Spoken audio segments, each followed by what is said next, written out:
and welcome to the session on non-incisional glaucoma treatment using the micropulse transcleral cyclophotocoagulation. It's a very interesting seminar. I think we have a lineup of the most senior the people who treat using this micropulse in India today, as well as in Europe. And I think we're honored to have Professor Mark here with us, who will be here to speak to us in a keynote address of his experience with the micropulse Cyclo G6. I am Dr. Murli Ariga, and I am the director at Swami Eye Clinic, Chennai. I have been doing Cyclo G6 for the last about 2.5 years now. And Professor Mark is our guest speaker, and he's going to speak to us today. Professor Mark Totebek Harms is a director and attending senior physician at Zurich. He is a director of glaucoma services and a surgeon at the University Hospital, and a lecturer and a teacher at the University of Zurich as well. He had been to the medical school in Germany and earned his medical doctorate degree, as well as completed a 2-year glaucoma fellowship training at Mass Eye and Ear and the Case Western in the United States. He's a fellow of the Next Generation Partnership Program of the EGS and a member of the Executive Committee of the Glaucoma Group of the Swiss Society of Ophthalmology. We are honored to have him here today to speak to us on this topic. He has authored numerous publications and has given more than 50 invited lectures and courses at international meetings. Dr. Alka Pandey is another speaker for today. She is a consultant at the I-7 Hospital at New Delhi, completed a PG from the BHU, and done a glaucoma fellowship from Delhi, in Shroff's Charity Eye Hospital. She's a glaucoma consultant, and her areas of practice interest include micropulse glaucoma lasers and glaucoma surgeries. Dr. Sharmila is well known to all of us, a senior consultant from the Arabian Eye Hospital in Madurai. She has graduated from Chennai and her post-graduation from Arabian Eye Hospital, a senior consultant in glaucoma for now almost 2 decades, and a member secretary of the IRB in the hospital. Postgraduate fellowship trained in the trainer for the national board and also the coordinator for the DNB exams. Has won several awards, several multiple papers, best paper awards in ICGS, as well as papers on prophylactic sclerostomy in non-ophthalmic eyes. I think this is just a brief summary of her achievements. Dr. Satyan also is no stranger to the glaucoma fraternity in India. He is a director of Satyan Eye Care Hospital at Coimbatore, and with almost 3 decades of experience in ophthalmology and 20 years at Aravind Eye Hospital as chief of glaucoma and Aravind Coimbatore, has performed, I think, thousands and thousands of surgeries. I think the number says 75,000, but I think he's probably lost track of how many surgeries he has done in the last 3 decades. Managing committee member of the Tamil Nadu Association, has been secretary of the Glaucoma Society of India, numerous positions, numerous awards, various papers presented and awards. I think the list goes on. Very, very prolific surgeon and an excellent academician. I think with this, I think we will move on to the session. I hope Professor Mark has got the link for the slides. I did. Thank you. Yeah, I now invite you to share your screen and please begin your presentation. Thank you, sir. Dear colleagues, thanks for the invitation. It's a pleasure for me to be at this meeting virtually. I want to present you my personal experience about the micropulse TLT as a standard of glaucoma care. These are my financial disclosures. Some are related to this talk. And let's look a little bit at the personal experience and data that I have with the Mptlt. First of all, the Mptlt, other than the continuous wave treatment, fits for me in the treatment algorithm for glaucoma at numerous positions, sometimes as an alternative to ALT or SLT, so to laser trabeculoplastic, in the huge gap where also the mixed procedures fit before we do trabeculectomy. During the COVID times, when a lot of my patients refused to undergo trabeculectomy, I learned that micropulse could be not an alternative to trabeculectomy, but at least a treatment we can offer our patients who do not want to have a trabeculectomy to lower their IOP in the meantime until they feel safe again during the pandemic times to undergo a real surgery And it definitely is also an alternative to cyclodestructive photocoagulation. So my personal results that I have for the Mptlt, and we looked at these cases retrospectively, 47 eyes in the beginning we included. Most of them were primary open-angle glaucoma cases, but a huge amount is also pseudoexfoliative glaucoma, which we see quite often in our area, more often than it should be represented in middle of Europe.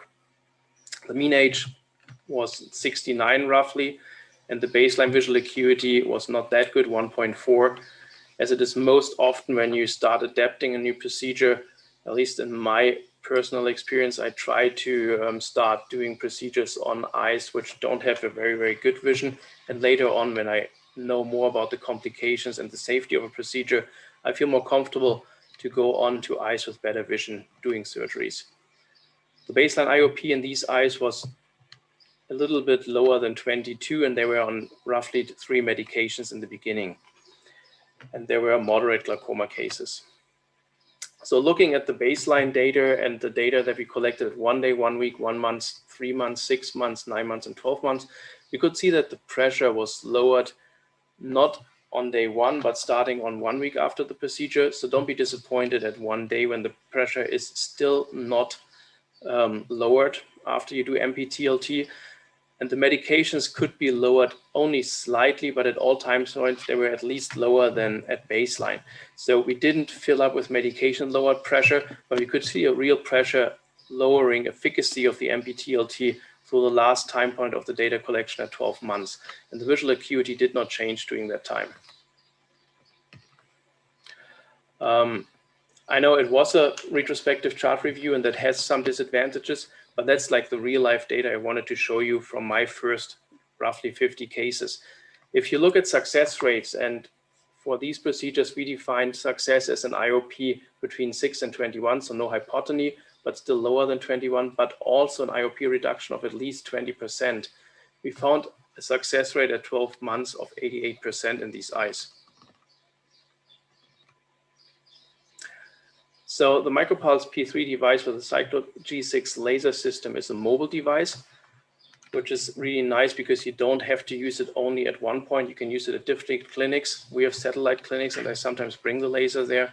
We have a children's hospital where I like to bring the laser when I need it. You can do it under topical anesthesia in the office or in a surgical setup. And taking that into account, you can avoid a lot of times a second consultation for a surgery. So if you see a patient and you indicate the patient and the patient needs its surgeon's its IOP lowering surgery quickly, you can do it immediately. The safety of Micropus TLT allows it early on in the glaucoma continuum. And that's a little bit different from the data I presented you. That was my first cases. Now I often do Micropus TLT in eyes with good visual acuity. And the efficacy of the Micropus TLT allows it for discussing as an option to postpone fistulizing surgery, not as an alternative because it's not as potent as a trabeculectomy, but sometimes if you want to shift the surgery a little bit on for a later time point, you can offer Mptlt for the meantime. From our experience and also from the data that is published so far, we do not expect a lot of serious post-op complications. Thus, we can minimize post-op visits. So I don't see my patients at 1 day anymore. I usually see them at 1 week and 1 month after the procedure. And that's very important. If your patients are not living really, really close to you, but far away, you don't have to see them that often. And probably even the 1 week visit is not necessary. All material can be sterilized with alcohol. And the laser fiber is non-reusable, so you always have a sterile laser fiber, especially in the pandemic times. It makes it really, really easy to disinfect the platform, the laser platform and the foot switch, and have a new laser probe for the next procedure. Talking a little about anesthesia. So in general, when we do Mptlt, subconjunctival or subtenon anesthesia could be an option. A retrobulbar block works fine, it works with everything, but you definitely don't need it for Mptlt. We often did for the continuous wave cyclophotocoagulation something called analgosedation with propofol and fentanyl. something to put the patient to sleep and something against the pain, which is very, very comfortable for the patient and very comfortable for us as well, but it's definitely not necessary for the procedure as well. And something I do as a standard of care as an anesthesia form for Mptlt nowadays, I call Topic Plus. Every patient, when they come to the OR, they get tetracaine drops, so a topical anesthesia 3 times. I can insert the speculum by that very, very easily. And then I use xylocaine gel, 2% in alcohol-free preparation, multiple times applied to the eye, at least for 5 minutes. Then I remove the speculum and then I do the Mptlt in this topical anesthesia form. And for most patients, that's very comfortable and they don't feel a lot of pain. They can tolerate the little pain they feel. And only for a few patients, it was like that they said, well, the pain was uncomfortable. Additionally, consider preoperatively 1 drop of phenylephrine or brimonidine for vasoconstriction. And as I mentioned before, I shifted now nearly completely to this topical plus anesthesia form, which in addition makes it for me more mobile to do the procedure outside the operating room and without anesthesia backup. And even in the first 24 hours after the procedure, most patients do not require oral pain medication, which is also a huge difference to continuous wave cyclophotocoagulation. So Mptlt definitely is different from continuous wave cyclophotocoagulation in a lot of ways. In the recent European Glaucoma Society guidelines, Mptlt for the first time has been introduced. It wrongly has been mentioned under cyclodestruction because it probably isn't cyclodestructive. But micropulse laser cyclophotocoagulation made it there. And the indications are as well refractory glaucomas, but also when filtration surgery or glaucoma drainage devices are likely to fail, have failed, or are not feasible. My experience with the new Rev2 MP3 probe, so the new hand probe, the advantages and the safety on that.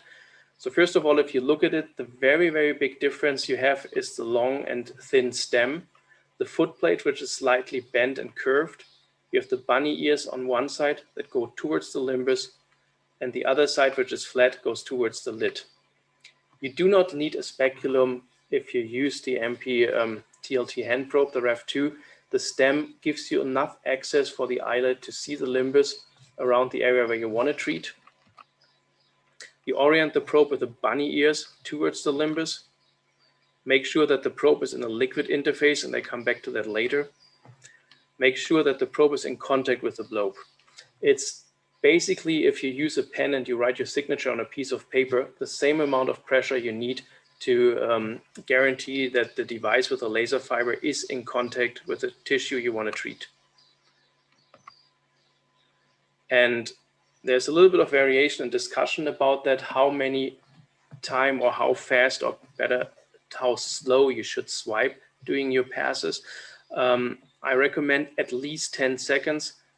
Do it slower if you want to have better results. That's what we get at the moment, 15 seconds or better, even 20 seconds per swipe. And the settings can also vary between 2000 megawatt and 2500 milliwatt, 50 to 80 seconds per hemicircumference, and the duty cycle is set to 31% with the machine in general. And if you see on the bottom left the picture, we orient the bunny ears exactly at the limbus position. You go in your hemicircumference, either the lower or the upper one, and curve around slightly. Avoid the 3 and 9 o'clock position with the long ciliary nerves, because you don't want to increase pupillary defects later. And on the right lower side, you see with the bent foot plate, you actually have the surface of the globe matching to your hand probe the whole time. And going back to the liquid interface, if you see the video on the left, that's the generation 1 hand probe. If you have it outside of water, the laser beam is spreading. If you have it inside the water, inside a liquid interface, the laser beam is nicely narrowed with parallel laser energy coming out. And that's why you should be having a liquid interface, methylcellulose, for example. And in this fluid channel, you see on the right in the foot plate, the methylcellulose will stay in, and in the middle of this fluid channel, the laser fiber is coming out of the hand probe. And that way you always have your laser energy focused on a single spot and not spread over a wide area. Looking at a procedure from Robert Noacker here, you see without a speculum with a thin and long stem, you have enough access to the globe. And if the patient's like here is looking in the opposite direction, so when you treat the superior hemicircumference, the patient looks downwards a little bit, you have great access and great visibility during your treatment period.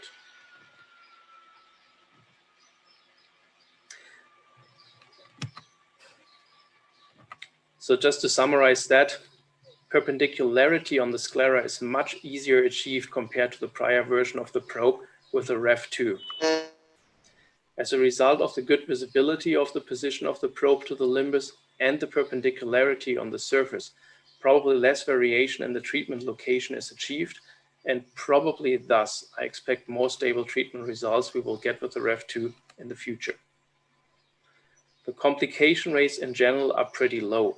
You often see a little bit of a mydriasis if you compare the non and the treated eye. Usually it disappears in a few months, up to 6 months. You see a little bit of inflammation, Tyndall, for example, less cells, and that Tyndall can persist also for a couple of months, so don't be afraid if you recognize that. And I say thank you for your attention, and I'm here for your questions later on, and I'm also available via email if you want to have a couple of the slides, all the slides, or have questions later on. Thank you. Thank you so much, Professor Mark, and I think that was a very clear and a very nice presentation on all aspects of the translaser, and I think the particular description of it being no longer being called a cyclodestructive procedure, I think you've definitely conveyed the message, and we would definitely have, I think we will have a lot of questions to answer, and we have things to discuss. Would you like to stay behind for the end of the session? Of course I will, yes. Yes, sir. Thank you, and I would request, in the interest of time, to ask Dr. Alka Pandey to present her slides.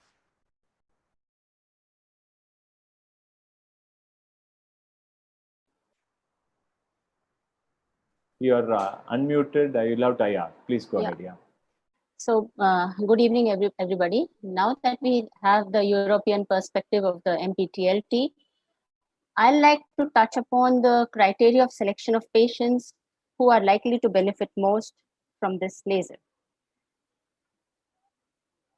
I can't seem to advance my slide.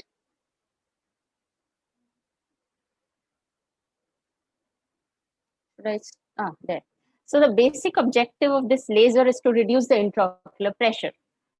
So technically,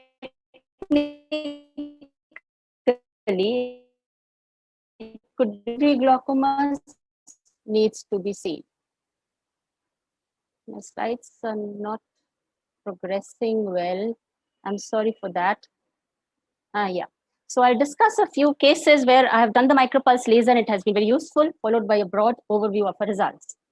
The first case is that of a 46-year-old lady who had cataract surgery in both her eyes when she was a teenager.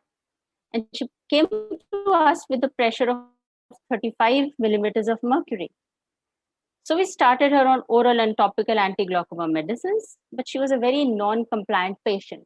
She was very irregular with both her follow-ups as well as her medications. She came again after many months with a pressure of 54 this time. Surprisingly, her vision was still good, but her visual fields and the cup disc ratio had progressed. And so we offered her surgery to control her pressure, but she was still traumatized by her teenager surgery. So when we offered a micropulse, she jumped at it. So this is one huge advantage of this technology. See, we can tell the patient, okay, there'll be no cuts in your eye, and this is more acceptable to the patient. So she went ahead with the micropulse, and her pressures were very well controlled after that. And at 6 months post-laser, she had a pressure of 18 millimeters of mercury on 2 topical medicines. The next case is that of a 39-year-old lady who had a blunt trauma with a tennis ball a year ago, followed by scleral perforation repair and cataract extraction. And when she came to us, she had high pressures on maximal medical therapy, but her cornea was in a bad shape. She had bullae, and she was in lots of pain. She was actually using a topical anesthetic eye drop to control her symptoms. The superior sclera, as you can see, was very thinned out, and surgery was nearly impossible in her to control her pressure. So we did the micropulse in the inferior hemisphere only. And after the micropulse, her pressures came down beautifully.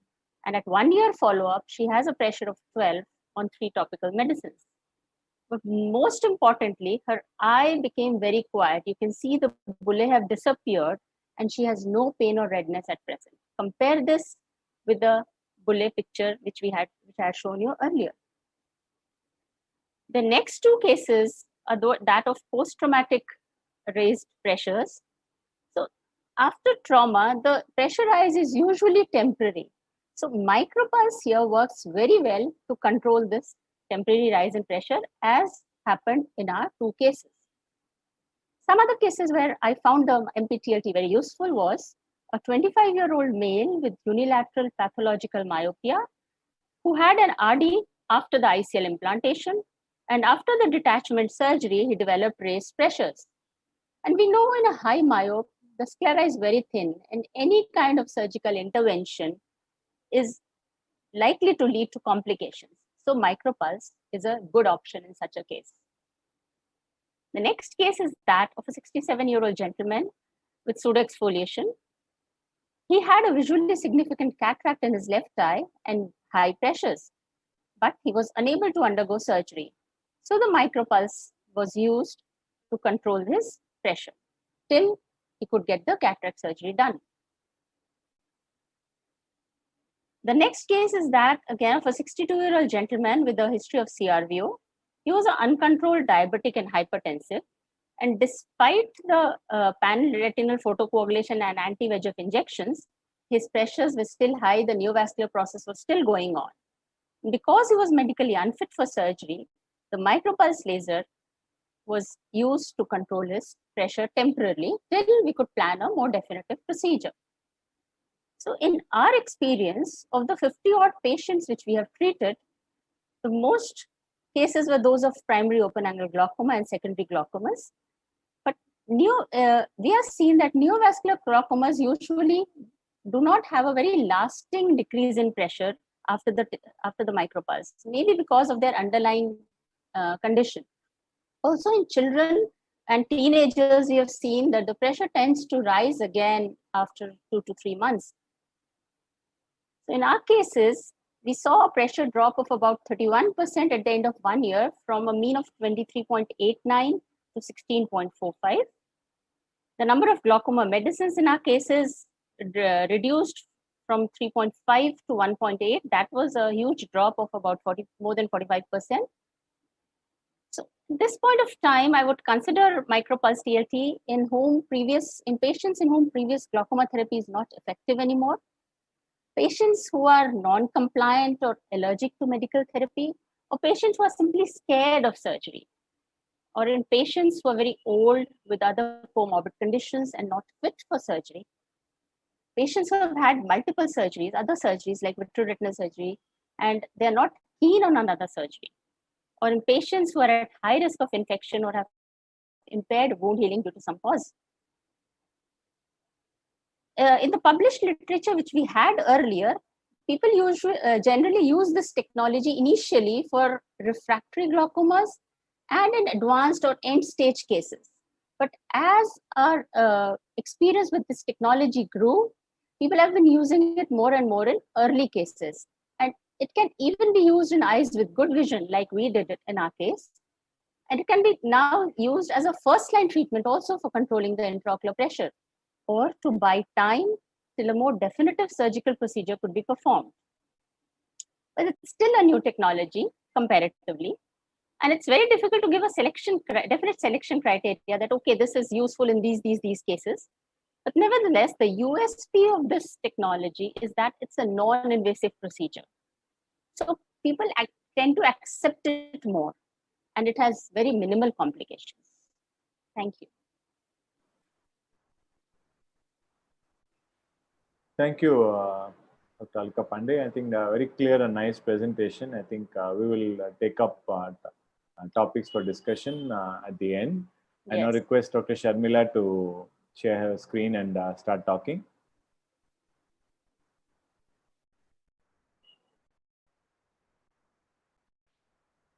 Dr. Sharmila?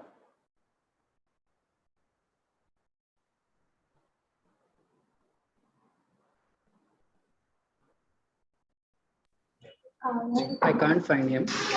He's not Dr. here. Sharmila seems to have, I also can't see her in the list here. Yes. Dr. Satyan, would you like to start?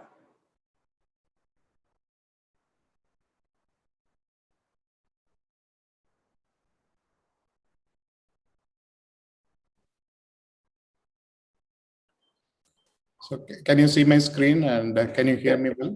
Yes, Satyan, please go ahead. Yeah. So I think Dr. Alka and Professor Mark also, both of them have covered beautifully the advantages and also other things. So I'll just share my views. I don't have any financial disclosures for this topic. Of course, we all know that the birth of Micropus was initially for the retina laser treatments. So you can see that when you do the PRP, you can see how bad the eye looks, the retina, there are a lot of scars. But when you do with the Micropus, almost there is no scars unless you do the fundus photo with the black and white pictures, you may be able to see, otherwise you can't see. The treatment paradigm has shifted for Micropus to a wide range, probably as we have said earlier, even without any procedures, earlier procedures, we are doing the Micropus now. So that's the advantage. So it goes to the entire spectrum of treating the glaucoma.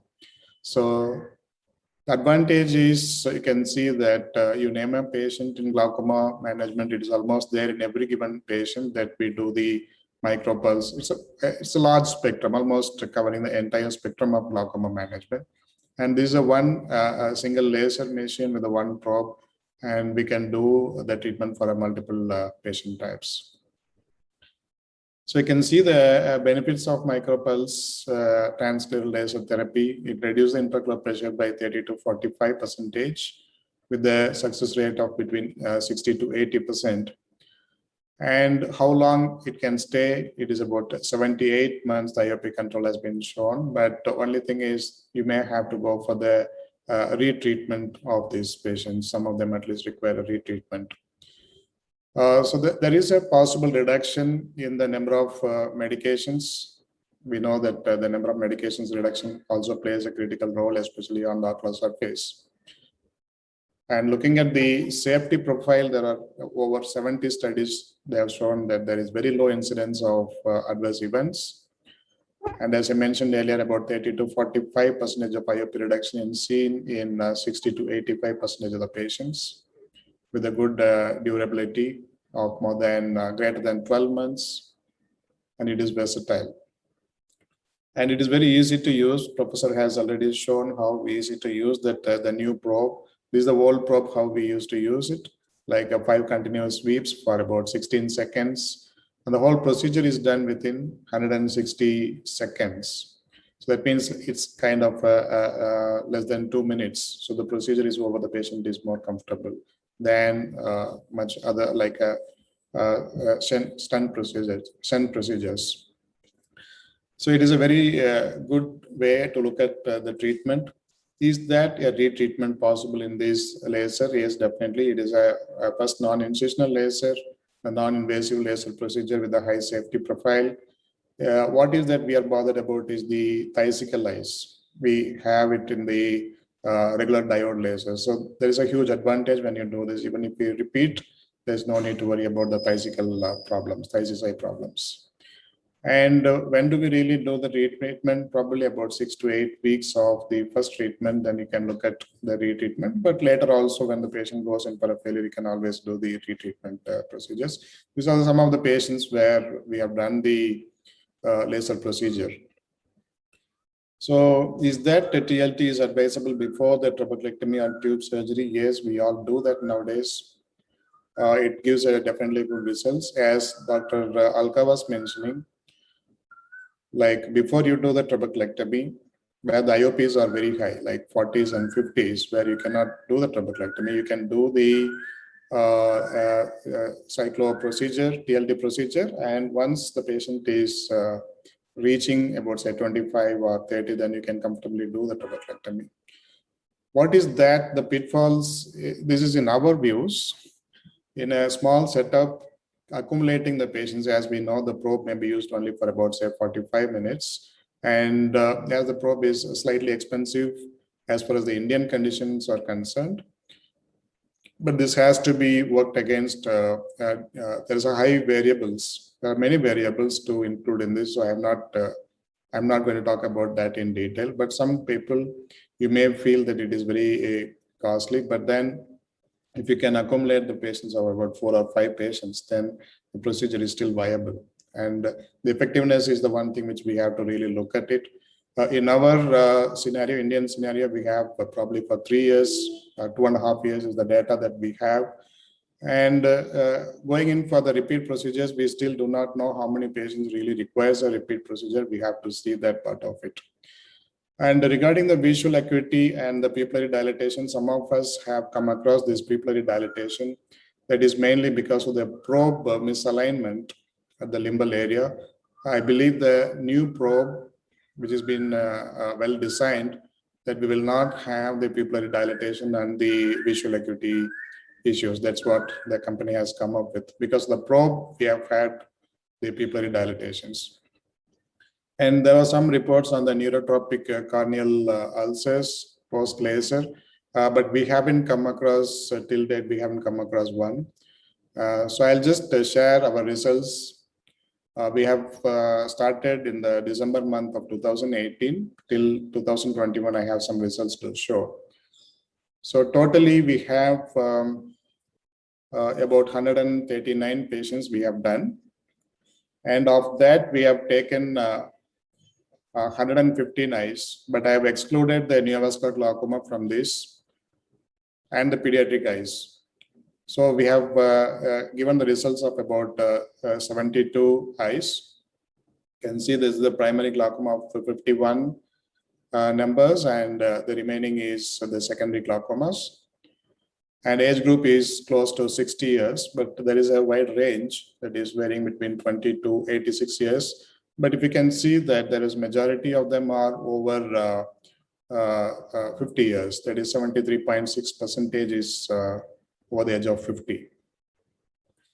So what are the previous procedures done in these eyes is about 31%, 32% of them had a combined surgery earlier. Then we had 26.4% of them had almost there was no other procedures done. These eyes are very bad eyes in the sense absolute glaucomas where we didn't go for any of the procedures because the patient wasn't willing for it. And about 23.6% of the eyes had a previous trabeculectomy. Looking at the anti-glaucoma medications and the intraocular pressure, you can see the table here. About 76.3% of the people were on between 3 and 4 medications. There is a majority of the group was that. And this is the follow-up. Of course, we had a little problem in the follow-up because the patients are coming from other states, and of course, few of them are from other countries. So we had some difficulty in 100% follow-up wasn't there. So looking at the intraocular pressure from the baseline was about 31 millimeters of mercury in our group of patients. So you can see the drop is 46% at the first visit. Then it goes on and up to, you can see that more than 2 years, there it is about 2.5 years. 2.5 years, we can say roughly about 34% is the IOP drop. It's almost consistently between 35 to 40% is what we can look at. But probably some of the studies like Professor Mark's study and Dr. Anita's study has seen that the baseline IOP was probably a little lesser, so the IOP drop was looking a little lesser. But as we all know that in glaucoma, once you have a higher IOP levels, then you may have a better IOP drop. That's a very well-known criteria. So this is very interesting to look at. When you look at the preoperative baseline intraocular pressures, as I mentioned, IOP was about 31. This chart shows how many people had IOP of less than 14 after the treatment. You can see that 36%, 40%, 28, 38, and you can see the 25%. These are significant IOP drop. That means below 14 intraocular pressures. And if you really look at all the other criteria, it's very interesting that if you have a 40%, 35% at least, then the progression of the glaucoma is almost, or I can say very less. I cannot say that it is going to be zero, but it is very, very less. And looking at the baseline medical number of medications versus the follow-up, as Professor was mentioning, we didn't have much of a drop in the number of medications like what Dr. Alka was showing. It is 2.93, and then probably at the end of 1 year we had 2.3, so it's probably about 0.6 number of medications drop, but otherwise it is almost the same. We haven't reduced the number of medications. And looking at the distribution of number of AGMs, so this is what I was just talking about earlier. This is an interesting slide. The visual acuity, we have given it in the logMAR. The initial, there is a baseline is 1.13, but there is a little bit of a drop in vision. But the problem in this chart is the follow-up of the patients were not the same. So some of them, at the end of 2 years, you can see there is a significant reduction in the visual acuity, but this is not the true. These patients were like more of an absolute glaucomas. They had all other problems like keratoplasty, failed keratoplasties, retinal other problems where they have developed during this period. So it is difficult for us to again say that how many people had stable visual acuity post laser, because the other problems we could not say what is good. So the same thing which we have shown it in this slide again. So it is very difficult for us to come to a conclusion how many had stable vision. Looking at the repeat procedures, we had 5 patients we have repeated out of the 72 eyes. The duration is between 2.5 months in some patients and varied to 13.3 months. That is more than a year. So before the intraocular, before the laser, the repeat laser, the IOPs were ranging between 20 to 48, and follow-up was, some patients had come only about 8 days after that, they haven't come back, and it has gone up to 24.5 months. So post after the TLT, the IOPs were like ranging between 11 to 30 millimeters of mercury.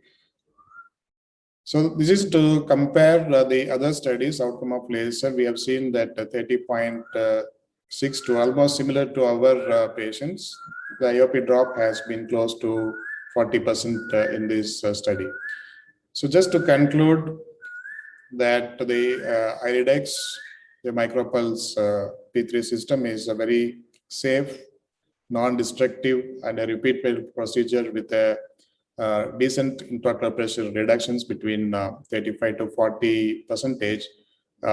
Having said that, it has to be, the baseline has to be about 30 or 30 plus intraocular pressures. So thank you so much for your attention. Thank you, Dr. Satyan. I'll be more than happy to take up the questions. Thank you, Dr. Satyan. I think each of you actually has presented a different perspective, and it's a very interesting perspective. I think Dr. Sharmila has finally come in. Yes, sir. Would you like to make your presentation? You're just in time.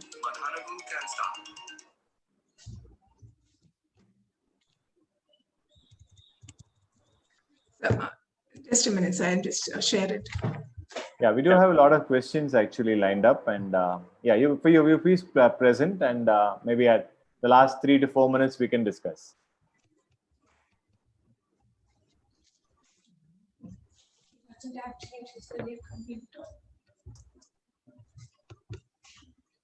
Yeah, thank you so much. Yeah, today I'm going to be talking about the role of Mptlt before a surgical intervention. So traditionally, we all know how to treat glaucoma. We all usually start off with a medical treatment, and then if pressure is uncontrolled, we may try a laser as a temporary procedure like ALT or SLT, and then consider a surgery if intraocular pressure is uncontrolled. And the conventional diode laser is the last resort, especially for painful blind eyes. But today, with the option of Micropus, we have raised this into earlier way of managing patients with refractory glaucoma, or sometimes even as a primary modality, especially to control the intraocular pressure. So I would like to say it is a temporizing measure to control the high intraocular pressure in patients whom we have to do an immediate surgery, and also to delay the need for a surgery which may be more complicated, to delay the frequent post-operative visits. Like Professor was also telling that in the current pandemic, we've also been changing our paradigm from incisional surgeries to go for more non-invasive procedures with lesser post-operative visits. So when do we use it? Of course, in uncontrolled intraocular pressure with failed medical therapy or a failed trap or a tube surgery, in eyes with fairly good visual potential, in eyes with advanced field loss. When we intervene, there may be a chance of macular shutdown, split fixation, and also in eyes to control intraocular pressure before a very high risk surgery, and in angle closure glaucoma, where surgical intervention is definitely very risky. It is like a time bomb operating in these eyes. So it is always better to control the intraocular pressure before going in for incisional surgery. So why do we have to do this? Because we need to control the intraocular pressure to preserve the vision loss, to prevent any progression, and also to avoid the high-risk complications with an invasive surgery. How does it reduce intraocular pressure? We all know by 3 mechanisms. It reduces the aqueous secretion, it increases the uveous scleral outflow, and most importantly, the trabecular outflow as well, because of its effect, which is thought to be similar to that of pilocarpine, because it acts on the longitudinal muscles of the ciliary muscle, longitudinal fibers of the ciliary muscle, which causes a displacement in the scleral spur, changing the configuration of the trabecular meshwork, and thereby increasing the trabecular spaces and increasing the outflow. So a success, again, depends on multiple factors. It could be depending upon the type of glaucoma for which we are treating, follow-up duration. Some people follow it up for 6 months and they say that the success is good. Some people follow it for 2 years and the success may not be as expected to be good as it. So we have to interpret each result or each study with caution. And also whether we are using it as a primary or a refractory treatment, and also how they have defined the success, whether it is a total success or a qualified success or a complete success. And also depending upon the percentage of IOP reduction that they have used in their studies. Many use it like less than 21 with only 20% reduction, 30% reduction or 40% reduction. So based on that also the success may be varying. And also with the complications involved, the prior history of glaucoma surgeries and many concurrent procedures. Sometimes we may combine it with a cataract surgery. So we do not know which is doing the effect. And also depending on the baseline intraocular pressure, the power settings, and most importantly, the age of the patients. Because younger patients, it does not really do so well. A day at Arabian, I work in a tertiary eye care center at South India, and we see close to 350 glaucoma patients per day. And in an average, we see around 280 patients in a day and 80 new patients per day. And out of which we have probably around refractory glaucomas will be 10 per day. So salvaging these eyes is definitely a biggest challenge. We all know that Arabian and cost effectiveness is hand in hand. So we have performed till date around 175 Micropus procedures, and we usually schedule these according to the number required, and usually it is done in 2 days in a week. And we prioritize the patients as per the risk category. Why I said cost effective is because unlike what Professor was telling, he uses a single probe for each patient. We use single probe for 5 to 6 patients. And we also have a satellite hospital nearby where we mobilize this instrument there and we share it there. So the procedure is also a little different because we do not do it under subtenons anesthesia. We have been doing it under peribulbar anesthesia. The reason why we do not do it under subtenons anesthesia, sometimes I have seen that the tip of the probe sometimes gets, the conjunctiva is very loose. It may sometimes get stuck into that. It may cause an extension of the opening where we make for subtenons anesthesia. So the Arabian Micropus TLT study was basically the objective was to evaluate the short and intermediate term outcomes on the efficacy and safety of this procedure in eyes with refractory glaucomas. It was a prospective interventional study. 77 eyes of patients with refractory glaucoma were enrolled. Surprisingly, we had 48% of these patients were angle closure glaucomas. We had selected more patients who were at risk of having an intraoperative complication or to reduce the intraocular pressure before we intervene for a surgical procedure. A single surgeon and a standard laser setting was used. Initially, we started off by only 1,750 with a 0.5 and 1.1 on and off cycle, and we treated for 180 seconds. So this is a video. I'm going to skip this because we all have seen the previous speakers sharing that. So the post-operative regimen is we usually continue all the anti-glaucoma medications as before. Steroid and antibiotics used 4 times a day, and it is used over 4 weeks, and it is tapered. Cycloplegics are used only whenever necessary, depending upon the anterior chamber reaction. We usually measure the intraocular pressure on the day 1, and then we review the patients after 2 weeks or after 1 month. And because of the study, we have called these patients at 2 weeks, 1 month, 3 and 6 months. Best corrected visual acuity, intraocular pressure, and the number of AGM used were noted. Anterior chamber reaction, pupil diameter, complications were noted at every visit. The success criteria, because we wanted to see what was the success at different criteria, we look up into all 3 categories, like success at 21 millimeters of mercury with a 20% reduction, success at 18 with a 30% reduction, and success at 15, less than 15 with a 40% reduction. So complete is without any anti-glaucoma medication, the control of intraocular pressure. A qualified success is with anti-glaucoma medication. And a failure was defined as a need for a repeat treatment to control intraocular pressure after 8 weeks, or a need for a repeat surgical intervention. So the results, our results clearly was almost similar to what Professor had shared. So we had a baseline high intraocular pressure of 34, and at week 2, we had 22.53 with a significant reduction. And this was consistently lower at month 1, month 3, and it maintained at 19.39 at month 6 with a significant reduction from the baseline. However, as Professor mentioned, even in our results, we do not see any major change in the number of anti-glaucoma medication used from the preoperative readings, as well as the best corrected visual acuity also did not show much of a change. So if you see the percentage of IOP reduction, to start off with baseline, it was 34, and then at the end of 6 months, it was 40% reduction in intraocular pressure. And looking at the Kaplan-Meier survival curve, this we used it at 18 millimeters of mercury as a success criteria. It was found to be 85, 78, and 72 for 6 months, 1, 3, and 6 months respectively. So the success criteria as compared with different IOP variations in IOP, like the 21, 18, and 15. So the complete success at 1 month was 60, and then the qualified success was 89. This is for the 21 millimeters. And when it was changed to 18 millimeter, the success was 85. And when it was changed to 15, the success was 68. So if you see at the end of 6 months, this was maintained probably with the qualified success of 75.7% at 6 months at 21 millimeters, 72 at 18, and 52 at 15 millimeters of mercury. So the post-operative visual outcomes, if you see, most of these patients had stable vision. So we did not see much of a decrease in visual acuity.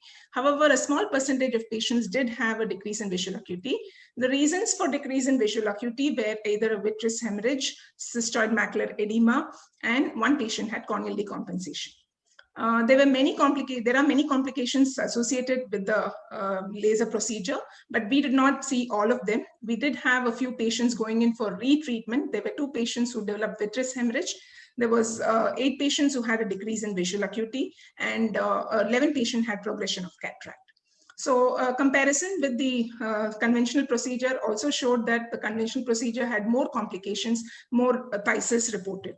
And compared to the other studies which have been reported, our success was very much similar to that. We had a success of around 75%, which is very much similar to all those studies which were reported. And our drop in visual acuity was also slightly lesser than what was reported. So it was 10% in our study.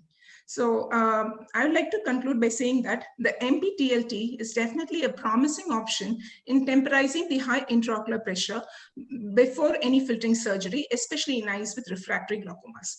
It increases the safety and reduces the risk of devastating intraoperative complications. Sequential micropulse followed by a combined triple surgery or a trabeculectomy in angle closure glaucoma may prevent the sight-threatening complications associated with the surgery or with the glaucoma as well. Newer protocols of Mptlt are being explored to study its role as a potential replacement or an adjunct to medical therapy. Thank you for patient hearing. Thank you, Dr. Sharmila. It's good to hear your perspective as well. And the Arabian experience is always welcome as far as any kind of treatment is concerned, given your high volume practice. I think this is a definite welcome addition to our decision making. And there are many questions and a lot of things to discuss. I think we have about 8 minutes or 9 minutes time. So I think we'll start off with Professor Mark. Professor Mark, would you like to come in to discuss certain aspects of what you said regarding the new probe and the timing and the method in which you are doing the procedure? My first question to you is about the your experience with the topical anesthetic which you're using, and how is the pain score as far as patient's comfort is concerned, and any particular concerns or anything which you noted while doing topical procedures. We actually hesitate to do topical in our setup, and we've been doing only with the peribulbar blocks and giving a retrobulbar block as well. So actually, it's surprising. We evaluated the pain on a 1 to 10 scale in a lot of our patients. And before the procedure, most patients reported a pain level of about 4. When you ask them what the maximum pain was during the procedure, it usually goes up to 6. So an increase of 2 on a pain scale from 1 to 10 is not that much, surprisingly. After the initial treatment, which I did like with 50 seconds, we now try to increase the treatment times in some cases. And when you go like from 60 to 80 seconds, patients at the end of the procedure, at the end of this 80 seconds treatment course, experience most pain. So if you have a patient and you treat patients quickly, like with only 50 seconds, you can do the topical anesthesia. If you want to treat 80 or more seconds, I agree, something subconjunctival or peribulbar is probably more comfortable for the patients.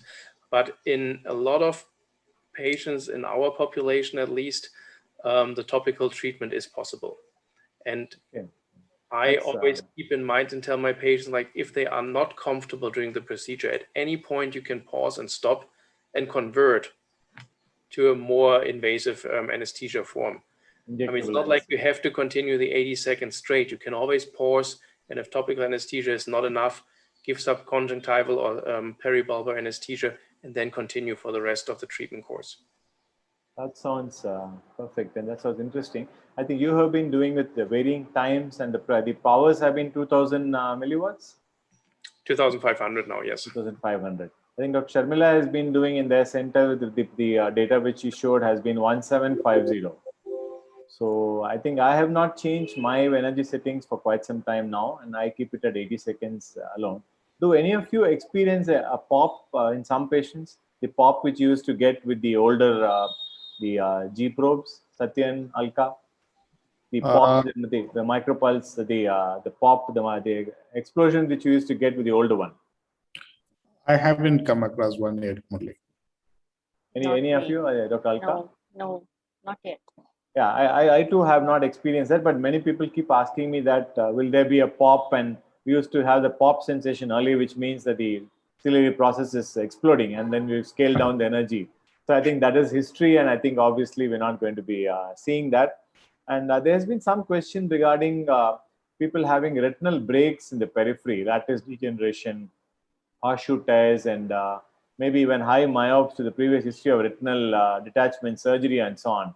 Is there a concern that doing the micropulse in the periphery of the retina, close to the periphery of the retina, would cause a retinal break phenomenon and induce retinal detachment and so on? Professor Mark and any of the others. I was just thinking, we also have to see which type of eyes are getting it. Probably sometimes like pigmentary glaucomas, we usually routinely screen for retinal breaks before doing the procedure.